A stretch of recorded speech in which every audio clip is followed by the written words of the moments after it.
Assalamualaikum warahmatullahi wabarakatuh. Alhamdulillahilladzi anzala sakinata fi qulubil mu'minin liyazdadu imanan ma'a imanihim. Asyhadu an la ilaha illallah rabbul arsyil matin wa asyhadu anna Muhammadan abduhu wa rasuluh khatamul anbiya wal mursalin. Allahumma shalli wa sallim wa barik ala hadzal nabiyil karim abdika wa rasulika Muhammadin wa ala alihi wa sahbihi wa man tabi'ahum bi ihsanin ila yaumiddin. Rabbi shrah li sadri wa yassir li amri wahlul 'uqdatam min lisani yafqahu qawli. Rabbi zidni ilman warzuqni fahman. Masirul muslimin jamaah salat maghrib Masjid Al-Hidayah yang dirahmati Allah Subhanahu wa taala. Puji syukur kita panjatkan kehadirat Allah. Petang hari ini kita masih diberikan kesempatan oleh Allah Subhanahu wa taala menutup hari kita dengan salat maghrib berjamaah. Kita bermohon kepada Allah mudah-mudahan seluruh aktivitas kita pada hari ini merupakan aktivitas yang diridhai Allah Subhanahu wa taala sehingga dapat menjadi bekal kita tatkala kita kembali ke haribaannya. Amin ya rabbal alamin. Salawat serta salam semoga tetap tercurahkan ke haribaan junjungan kita Nabi besar Muhammad sallallahu alaihi wasallam beserta keluarga dan para sahabatnya serta umatnya yang setia melaksanakan ajarannya ila yaumil qiyamah. Jemaah yang dirahmati Allah Subhanahu wa taala, kita lanjutkan kajian kita kitab Riyadhus Shalihin Imam Nawawi. Kita sudah sampai kemarin sudah bab yang terakhir bahwa hadis yang diriwayatkan oleh Ibunda Aisyah radhiyallahu anha bahwa Rasulullah sallallahu alaihi wasallam itu biasa bersungguh-sungguh ketika berada di dalam bulan Ramadan, dan Rasulullah memperlakukan bulan Ramadan tidak sama dengan bulan-bulan yang lain. Nah, ini menjadi catatan kita bahwa ketika Ramadan datang kita pun juga sudah diingatkan oleh Rasulullah SAW agar kita itu menyambut kehadiran bulan Ramadan itu dengan tahniah, ucapan selamat datang, sehingga sering kita mengucapkan marhaban ya Ramadan, menunjukkan kegembiraan kita tatkala Ramadan itu datang. Sehingga di dalam hadis ini Rasulullah sallallahu alaihi wasallam memperlakukan Ramadan itu tidak sama dengan bulan-bulan yang lain. Lebih-lebih pada 10 terakhir di bulan Ramadan. Itu Rasulullah memperlakukan 10 terakhir juga tidak sama dengan hari-hari atau malam-malam Ramadan yang lainnya. 10 malam terakhir Rasulullah sallallahu alaihi wasallam semakin bersungguh-sungguh di dalam beribadah kepada Allah Subhanahu wa taala, yang kebanyakan menjadi kebalikan dari kita. Di 10 terakhir itu mulai bermalas-malasan. Wingi wis terawih, saiki terawih apa-apa kan kita. Lalu kemudian pergi ke tempat yang lain, meramaikan Ramadan di tempat-tempat yang lain. Itu kebalikannya antara apa yang dicontohkan Rasulullah sallallahu alaihi wasallam dengan perilaku kita ketika datang di akhir-akhir bulan Ramadan. Jamaah yang dirahmati Allah Subhanahu wa taala, kita masuki sekarang bab yang lain. ada jeda bab tentang Qiyamul Lail yang berkaitan dengan Ramadan, dan juga yang sebetulnya mengarah kepada lanjutan dari Ramadan, yaitu zakat. Tetapi Imam Nawawi memberi jeda di bab yang lain yang tidak ada kaitannya seolah-olah dengan qiyam Ramadan, puasa Ramadan, dan zakat fitrah. Bab yang akan kita bahas yaitu Fazlus Siwak wa Khisalil Fitrah, yaitu bab tentang keutamaan siwak dan beberapa perkara tentang fitrah manusia. Agama ini, Islam ini mengedepankan tentang kebersihan, sehingga ada ungkapan an-nadzafatu minal iman. Kebersihan itu bagian dari iman. Dan Allah juga mencintai sesuatu itu yang indah. Allah itu indah dan mencintai keindahan. Itu Islam. Tidak sekedar suci tetapi juga indah, tetapi juga indah. Jadi keserasian di dalam kehidupan manusia itu Allah juga menyukai, diatur oleh agama ini. Maka Imam Nawawi juga mengetengahkan hadis-hadis tentang siwak. Siwak yang juga berarti berhubungan dengan kebersihan. Ada memang perbedaan pendapat di kalangan ulama tentang siwak. Siwak itu yang berkait dengan barangnya yang disebut siwak, atau aktivitas membersihkan gigi itu, aktivitas bersiwak. Kalau siwak yang berkaitan dengan barangnya, maka berkait dengan yang biasa dipakai orang-orang di zaman Rasulullah dan saat ini, juga berkaitan dengan batang, ya, batang dari pohon arok atau batang pohon arok, atau ada yang juga mengatakan akar dari pohon arok. Jadi batang dari pohon arok itu yang kemudian dipakai membersihkan gigi. Itu sebagian ulama mengatakan yang dikatakan siwak adalah mempergunakan batang dari pohon arok yang disebut siwak, itu yang dipakai membersihkan gigi. Tetapi ulama yang lain ada yang mengatakan bahwa siwak itu adalah aktivitasnya, aktivitas pekerjaan yang membersihkan gigi dengan apa saja selain dari batang pohon arok itu. Nah, biasanya ada memang yang membawa itu ya kemana-mana. Nah itu memang ada perselisihan pendapat. Apakah memang betul sebelum sholat itu harus menggosoknya dengan batang pohon arok itu yang disebut siwak? Atau mungkin selainnya ada yang memahami bahwa semua aktivitas membersihkan giginya itu disebut bersiwak, ya. Yang sekarang sudah ada pasta gigi dan sikat gigi. Itu perbedaan pendapat, sehingga masih ada yang mengamalkan memang sebelum bersolat lalu mereka mengeluarkan batang pohon arok itu yang disebut siwak.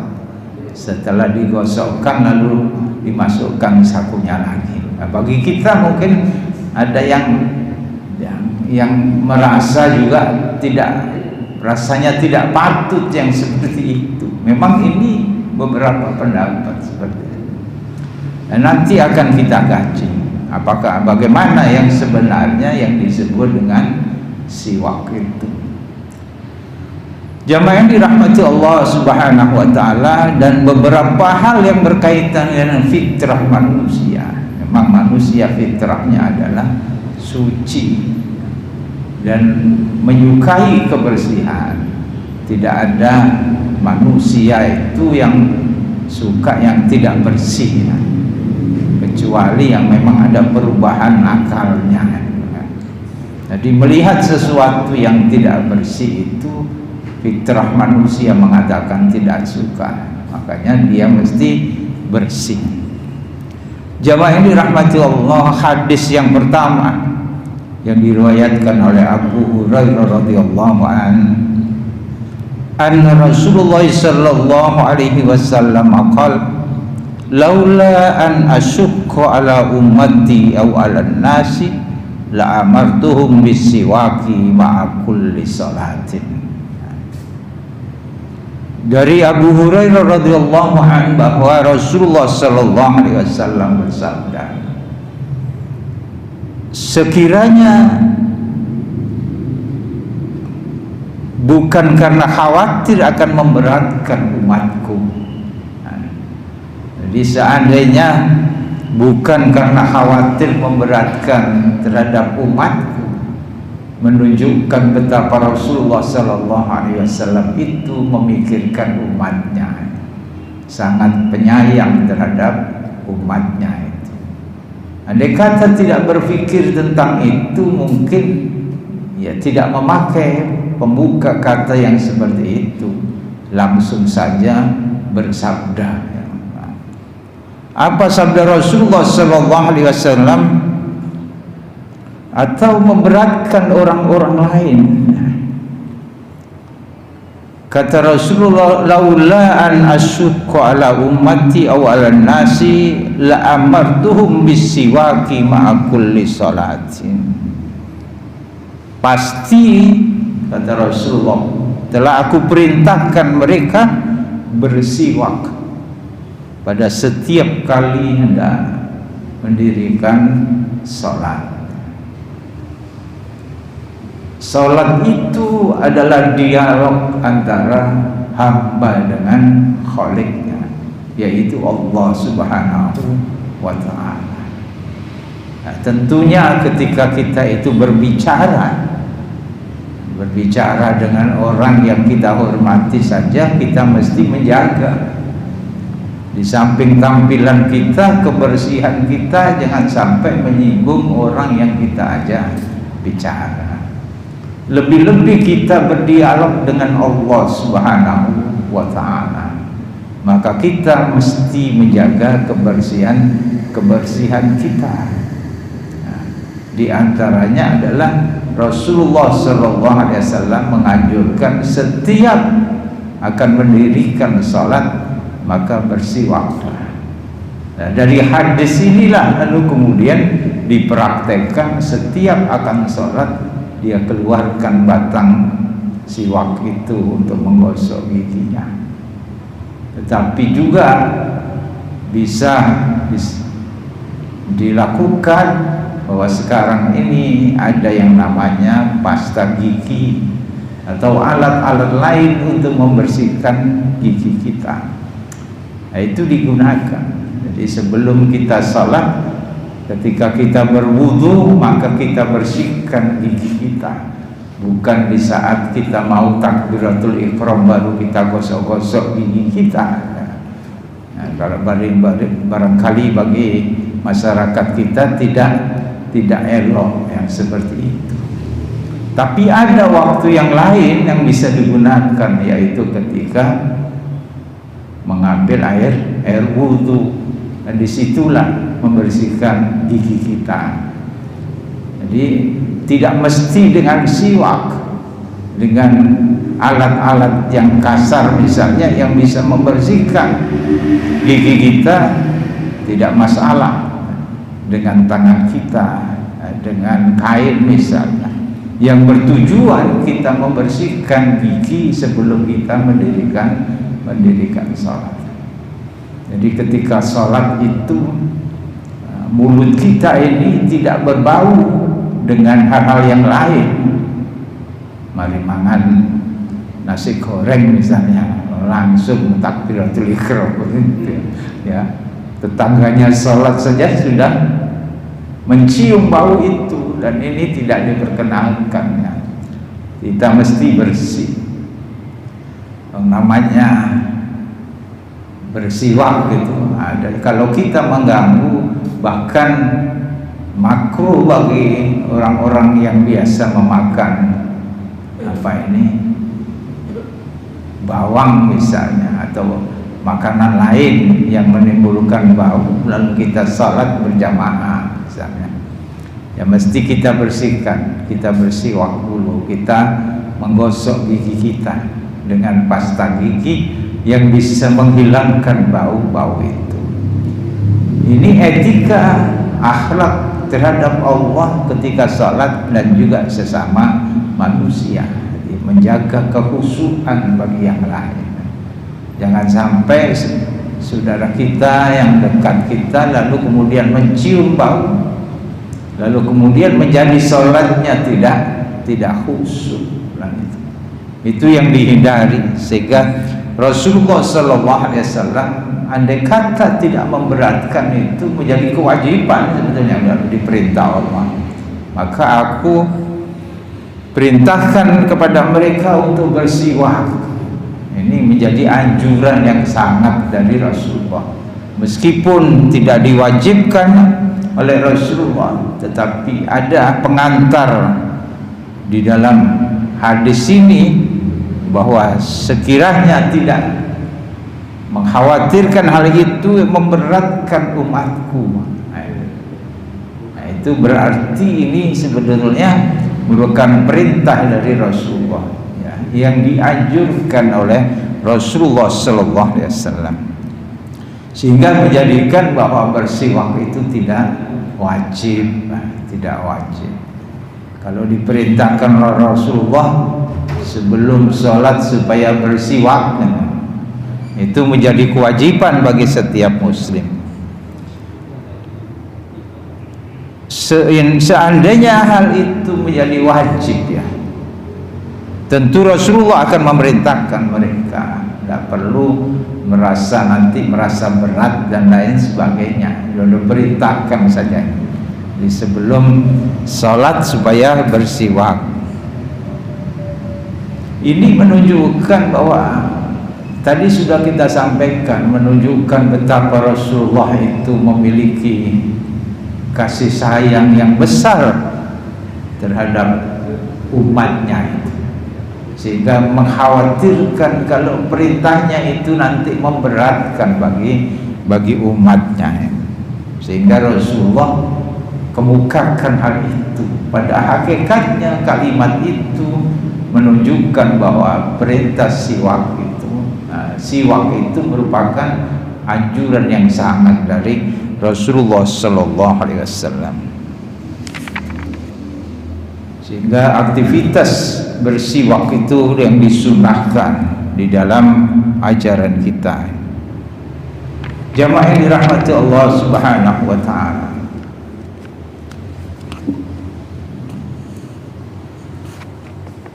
hadis yang berikutnya yaitu an Hudzaifah radhiyallahu anhu qala kana Rasulullah sallallahu alaihi wasallam idza qama minan naumi yasusu fa habis siwak,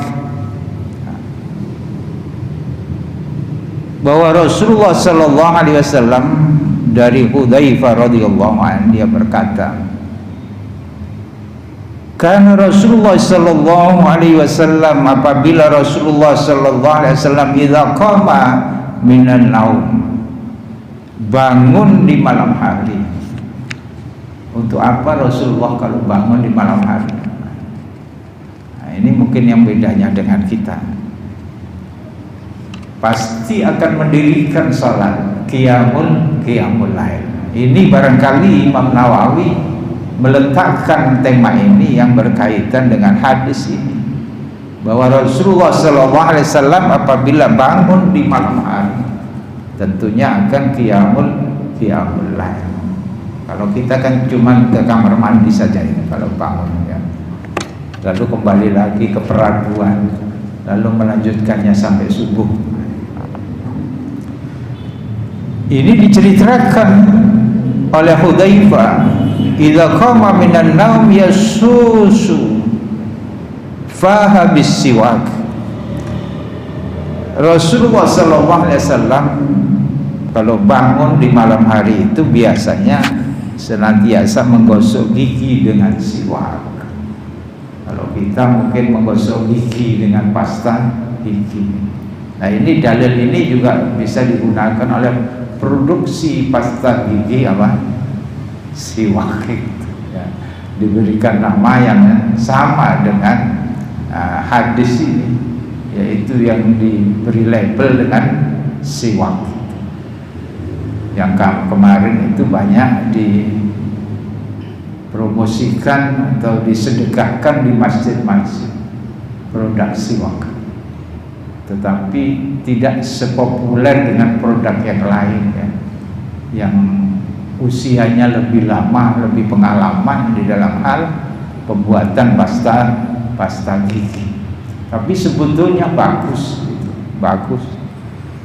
Yang diproduksi rupanya juga dari ini, dari pohon arok ini, yaitu dari jenis siwak.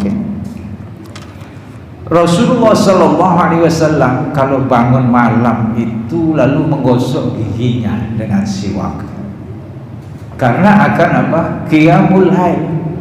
Orang yang tidur itu mulutnya, giginya akan mengeluarkan bau yang keluar dari perutnya di kala tidur itu, karenanya mesti dibersihkan lagi, karena akan berdialog dengan Allah Subhanahu wa Ta'ala. Dia di situ dia bermunajat, dia ruku dan sujud bermohon kepada Allah, dan dia juga berdoa, karena berdialog dengan Allah yang maha suci, yang menyukai kebersihan itu. Maka orang yang akan sholat, lebih-lebih sholat malam yang dicontohkan Rasulullah ini, maka sebelumnya dia mesti bersiwak. Jangan berpedoman wong kaono tonggone ya. Tangi turu langsung sholat kalau sing ngeru kan gitu. Iya. Mesti kita berpikir kita akan menghadap kepada Allah Subhanahu wa Ta'ala yang maha tahu dibandingkan orang yang tahu, ya. Maka kita mesti membersihkan, dan semua itu akan dinilai, ya. Persiapan kita untuk qiyamul lail, persiapan kita akan sholat, semuanya akan dinilai oleh Allah Subhanahu wa Ta'ala. Niat kita yang tulus, yang ikhlas, itu menambahi keikhlasan kita, kekhusyuan kita di dalam beribadah. Berbeda dengan orang yang habis makan apa gitu, yang ada aroma makanan itu sholat, langsung sholat, dibandingkan orang yang habis makan itu lalu dia bersihkan dahulu mulutnya itu dengan menggosok giginya dengan pasta gigi, dengan menghilangkan bau itu, atau berkumur dengan obat-obat yang menghilangkan bau. Berbeda. Yang tidak membersihkan giginya, dia tidak akan khusyuk. Berpengaruh itu, ya, berpengaruh, nanti dicium orang lain baunya itu. Lebih-lebih Allah yang menciumnya, itu kan begitu. Menjadikan sholatnya kurang khusyuk dibandingkan orang membersihkan dirinya. Dia akan pede berada di lingkungan jamaah itu.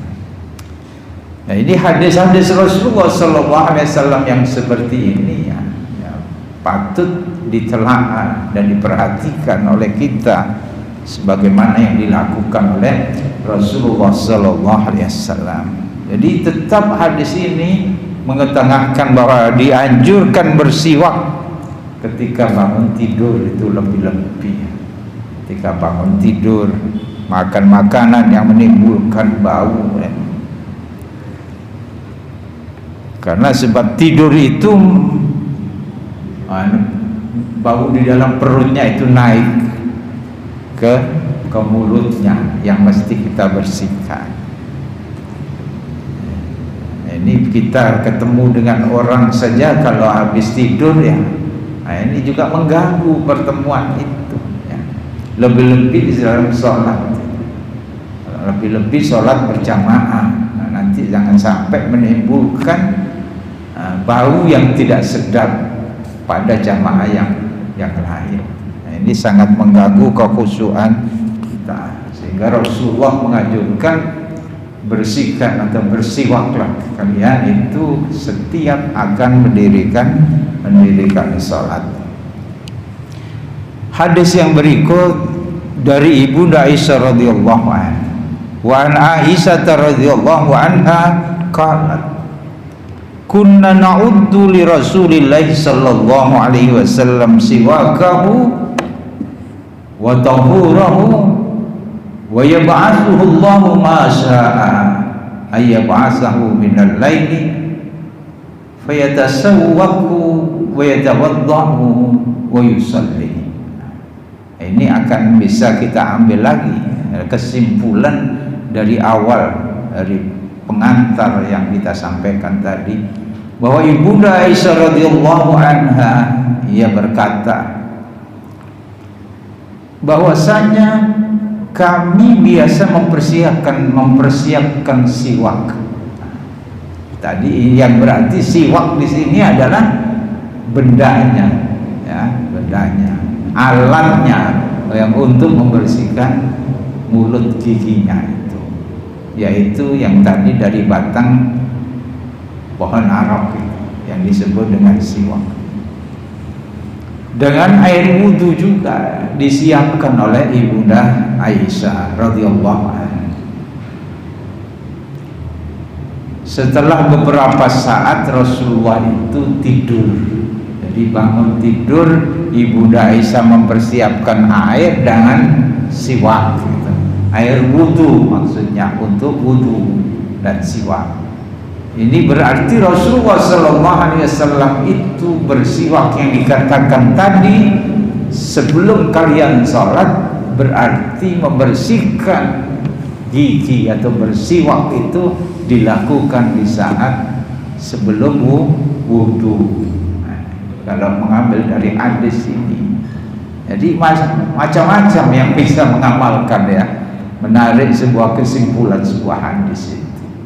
Kalau dihubungkan dengan ini, maka bersiwak itu di saat kita wudhu, bukan di saat mau takbiratul ihram baru mengeluarkan siwaknya. Nah, ini kalau menurut hadis ini.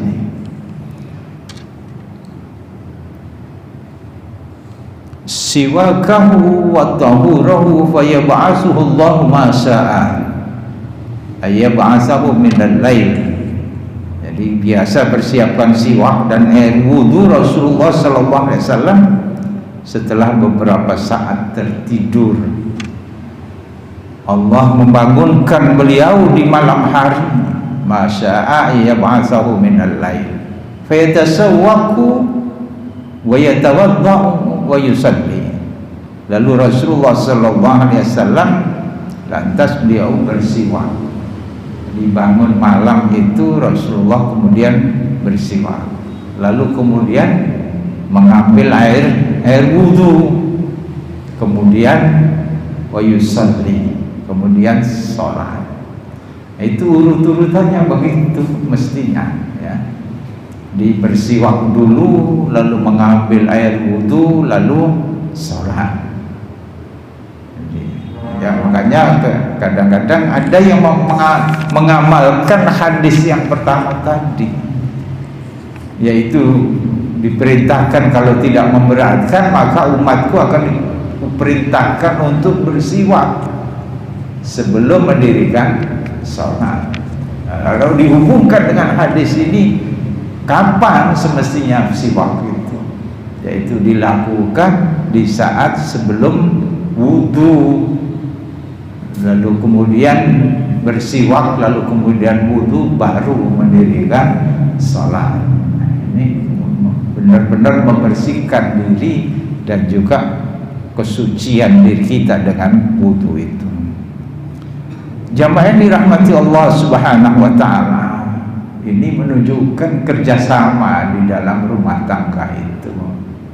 Nah, istri menyiapkan air, nah, ini sudah termasuk mendapatkan pahala qiyamul lail. Kalau istrinya menyiapkan air, menyiapkan pasta giginya untuk memudahkan orang lain itu mendirikan sholat malam. Nah, seperti Rasulullah pernah mengatakan bahwa di dalam bab tolong menolong, orang yang mempersiapkan seseorang yang akan menuju medan perang fisabilillah, mempersiapkan alat-alatnya, kendaraannya dan lain sebagainya untuk berperang fisabilillah, maka dia mendapatkan pahala fisabilillah. Seperti itu. Yang mempersiapkan itu ikut kebagian pahala. Kita berangkat menuju masjid ini misalnya, tetangga kita atau keluarga kita mempersiapkan kendaraan kita, baju yang akan kita pakai karena istri tidak ke masjid, kan begitu ya. Nah, ini ikut mendapatkan pahala itu. Tapi saya tidak pernah dipersiapkan, tetangga saya juga diam saja. Ya.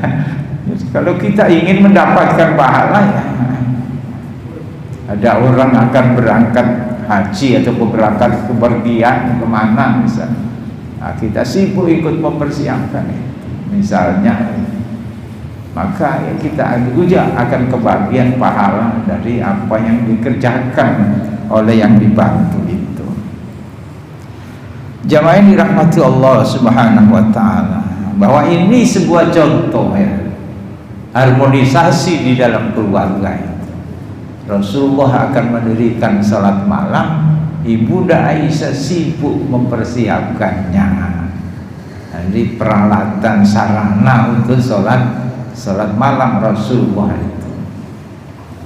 Makanya ada hadis yang lain ketika Rasulullah SAW itu salat malam, Ibunda Aisyah itu tidur telentang itu di hadapan Rasulullah. Yang berarti apa? Rasulullah salat qiyamul lail itu istrinya juga tidak salat di situ. Bukan berarti tidak mendapatkan pahala, tapi keluarga itu juga mendapatkan pahala meskipun dia sedang tidur telentang. Nah, itu kan ada hadis yang lain, sehingga sempat menyentuh kaki Ibunda Aisyah karena kamarnya sangat sempit, amat kecil. Jamaah yang dirahmati Allah Subhanahu wa taala. Jadi ini sebuah pelajaran bahwa bersiwak sebelum wudu itu disunahkan. Ini mestinya, karena itu tadi bersiwak, berwudu lalu sholat. Ini yang benar. Urutan-urutan yang mesti dilakukan. Yang berarti tadi kalau tidak memberatkan sebelum sholat itu bersiwak, yang dimaksud adalah ini. Yang dimaksud adalah ini. Jadi bersiwak sebelum wudu, lalu kemudian wudu dan kemudian mendirikan sholat itu. Jamaah yang dirahmati Allah, hadis yang berikut, wa an Anasin radhiyallahu anhu qala, ini dari sahabat Anas. Kita sudah paham siapa sahabat Anas itu. Makanya hadis-hadis yang berkaitan dengan kehidupan sehari-hari Rasulullah itu banyak diriwayatkan juga, dan selain Ibunda Aisyah radhiyallahu anha diriwayatkan bersumber dari sahabat Anas radhiyallahu anhu. Karena Anas itu pembantu Rasulullah yang dulu diserahkan oleh Ibunda Anas bahwa kami ini tidak memiliki apa-apa, yaitu anak saya ini aja.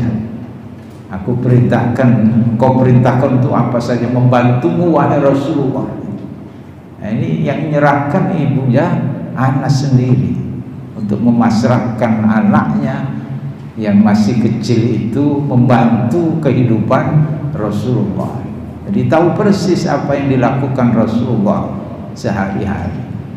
Ada juga kesaksian Anas bahwa selama 10 tahun mengikuti Rasulullah di Madinah, itu Rasulullah tidak pernah mengatakan merintah Anas, itu tidak pernah. Menyalah-nyalahkan Anas juga tidak pernah. Nah, itu Rasulullah. Anas pernah disuruh untuk keperluan Rasulullah di luar rumah, lalu ditunggu-tunggu, Anas ini kok nggak balik-balik gitu. Padahal ini ada kepentingan Rasulullah, kok nggak balik-balik. Ditelusuri oleh kemana Anas itu. Ternyata Anas itu sedang bermain-main dengan anak-anak di Madinah. Ya karena masih kecil bermain. Rasulullah juga tidak marah. Kalau itu dikongkon kok melewar gitu. Biasanya kita pasti begitu. Tapi Rasulullah tidak. Tuh, jadi memaklumi. Dan anak kecil nalurinya ya seperti itu. Ya. Bermain-main dengan sesamanya. Lalu dilanjutkan itu apa tadi yang diperintahkan. Nah, itu baru diperintahkan. Inilah sahabat Anas radhiyallahu anhu. Dia menceritakan kalau Rasulullah sallallahu alaihi wasallam, bahwa Rasulullah sallallahu alaihi wasallam bersabda, "Aksartu alaikum fis siwak." Nah, ini sangat pendek ini. Rasulullah sallallahu alaihi wasallam bersabda, "Aku telah sering kali menganjurkan kalian untuk bersiwak." Nah, ini pesan Rasulullah. Bersiwak itu tadi dikatakan di hadis yang pertama sangat dianjurkan oleh Rasulullah, walaupun diawali dengan kalau tidak memberatkan. Nah, yang kita ambil esensinya di situ adalah ini sangat diperintahkan oleh Rasulullah, dianjurkan di dalam hal ini. Hadis ini diriwayatkan oleh Imam Bukhari. Seringnya Rasulullah sallallahu alaihi wasallam menganjurkan kepada umatnya supaya bersiwak. Terutama waktu itu disampaikan kepada para sahabatnya, karena banyaknya keutamaan terkandung di dalamnya. Jadi bukan berarti tidak memiliki arti. Orang yang bersiwak sebelum sholat dengan orang yang tidak bersiwak memiliki pahala yang berbeda, ya, memiliki pahala yang berbeda. Jadi ketika sebelum sholat berwudu kita menggosok gigi kita, membersihkan mulut kita, dengan orang yang tanpa membersihkan mulutnya, giginya, itu pahalanya berbeda. Ada yang mengatakan ada kelipatan 40-70 perbedaan kelipatan pahala yang dimiliki orang yang bersiwak sebelum sholat itu. Ini betapa menunjukkan betapa pentingnya. Karena itu Rasulullah SAW mengingatkan hal ini berulang-ulang. Karena kalian itu menghadap dan berdialog dengan Allah Subhanahu wa taala. Karenanya mesti kalian jaga mulut kalian itu dengan bau yang harum itu ya, yang harum. Hadis yang berikutnya, wa an Suraih bin Hani qala, dari Suraih bin Hani ia berkata, qultu li Aisyah radhiyallahu anha, aku pernah bertanya kepada ibu Aisyah radhiyallahu anha, bi ayyi shay'in kana yabda'u an-nabiy sallallahu alaihi wasallam idza dakhala baitahu qala bis-siwak. Nah, ini juga dicontohkan lagi. Ini menunjukkan betapa pentingnya bersiwak itu di dalam pergaulan sesama. Bertanya kepada Ibunda Aisyah radhiyallahu anha, apa yang pertama dilakukan Nabi sallallahu alaihi wasallam ketika masuk rumah. Jadi dari bepergian itu akan masuk rumah, Apa yang dilakukan Rasulullah, yang biasa dilakukan oleh Rasulullah sallallahu alaihi wasallam. Dikatakan oleh Ibunda Aisyah bersiwak. Jadi sebelum ketemu istrinya juga bersiwak ke Rasulullah. Jangan sampai nanti pasangan kita atau orang yang dekat dengan kita itu lalu mencium bau yang tidak sedap dari mulut kita. Nah, ini menunjukkan betapa kita ini diperintahkan oleh Rasulullah sallallahu alaihi wasallam menjaga itu keharmonisan di dalam kehidupan itu, yaitu melalui siwak. Dan kita yakini bahwa apa saja yang kita lakukan untuk kepentingan orang lain, menjaga keharmonisan, itu akan dicatat berpahala di sisi Allah Subhanahu wa ta'ala. Misalnya kita memakai harum-haruman, ya, memakai harum-haruman supaya sedap ya bila berdekatan dengan orang lain. Nah, itu juga berpahala. Tetapi memang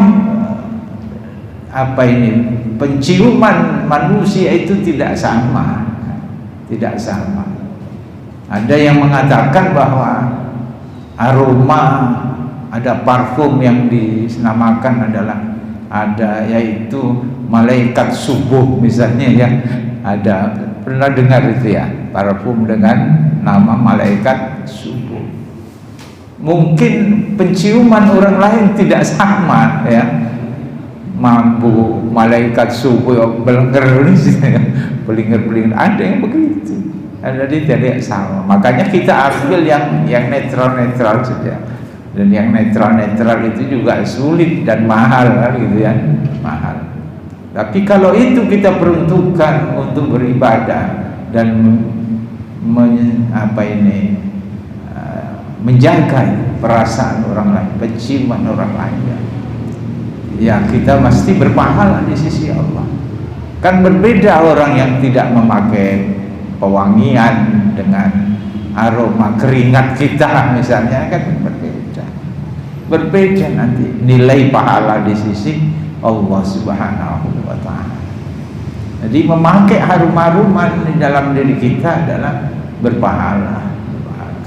Dan ditambah lagi bahwa malaikat itu suka dengan harum-haruman itu, ya. Jadi harum-haruman tidak hanya dipakai ke pesta, tetapi ke dalam masjid kita ini harum-haruman, sehingga orang lain itu lega ya, menciumnya aroma itu.